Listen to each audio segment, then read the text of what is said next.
আমাদের ভোকাবুলারি জার্নিতে আজকে আমাদের 14 নম্বর শব্দ, ডে 14। আজকে শব্দ হচ্ছে পারসুড বা পারসুয়েট। এই পারসুয়েট মানেটা হচ্ছে রাজি করানো বা কাউকে বোঝানো। To cause someone to do something through reasoning. ধরো কেউ কাউকে কোনো কিছু যুক্তি দিয়ে কোনো কিছু বোঝানো। ধরো কেউ আইসক্রিম খেতে চাইছে না এবং তুমি তাকে যুক্তি দিয়ে বোঝাচ্ছ না আইসক্রিমটা খেলে কতটা ভালো লাগবে, কতটা টেস্ট লাগবে তাকে বোঝাচ্ছ তুমি, হ্যাঁ। তো এইটা হচ্ছে পারসুয়েট করানো। she tried to persuade him to join the course. সে তাকে পারসুয়েট করেছিল মানে রাজি করানোর চেষ্টা করেছিল এই কোর্সে জয়েন করানোর জন্য। ওকে, সিনোনিম কি? কোক্স বা কনভিন্স করা, কাউকে রাজি করানো, তাই না? তাহলে পারসুয়েটের সিনোনিম কি হবে? কোক্স বা কনভিন্স। কমেন্টে কিন্তু সঙ্গে সঙ্গে শব্দগুলো প্র্যাকটিস করবে, তাহলে কিন্তু খুব ভালো পারবে।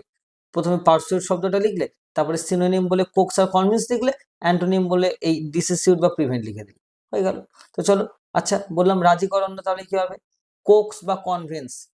এবার তার অ্যান্টোনিম কি হবে? দেখো, মানে বাধা দেওয়া, ঠিক আছে।